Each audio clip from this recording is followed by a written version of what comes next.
Greetings, YouTube. Today we're going to talk about some more security theater.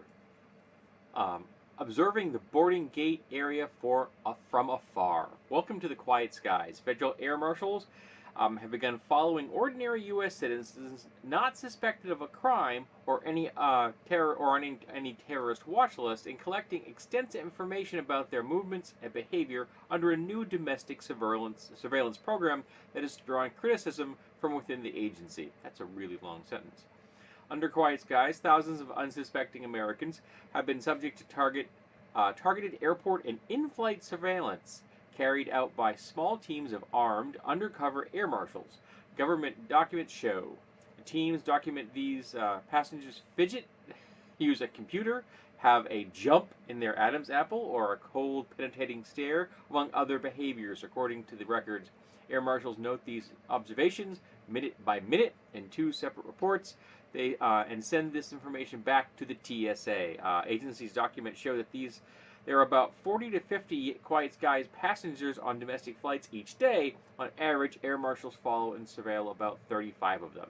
In late May, an air marshal complained to colleagues about having just surveilled a working Southwest Airlines flight attendant as part of a quiet skies mission. Cannot make this up, the air marshal wrote in a message.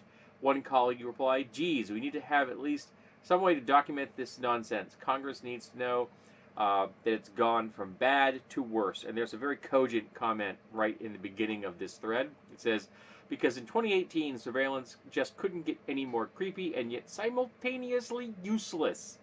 So why is the person commenting about how it is useless? Well, we've had this type of observational surveillance touted by experts in the past. A lot of the times you'll hear about how cops have a sixth sense about someone. They can just stare at somebody, boom, and they know that person is a ne'er-do-well. Except under scrutiny of actual research, it is shown that this is just implicit bias on the part of the cop. And surprise, surprise, white people are far less likely to be targeted by this sixth sense than are brown people or black people. So yeah, that's utter bullshit. Now, as far as the fidgeting, many people have anxiety about flying.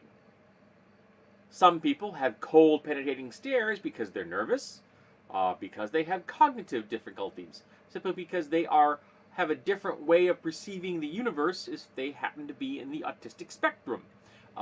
There are lots of reasons that a person's Adam apple could jump, or that they, for example, would use a computer. Yes, because I can imagine no ordinary citizen on a 6-hour air flight using a computer for any other reason than criminal activity.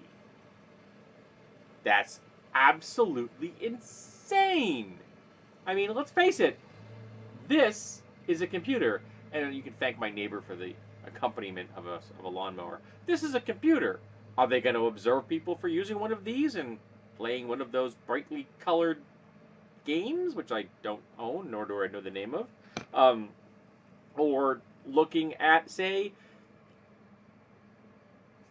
an ebook reader? Is that going to cause them? What are they reading? I know, for example, that someone has been observed on a flight doing math computations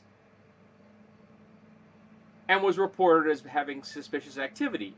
Math computations. So yes, all of this is nothing but a waste of time and resources to find out nothing, to discover no information of any kind.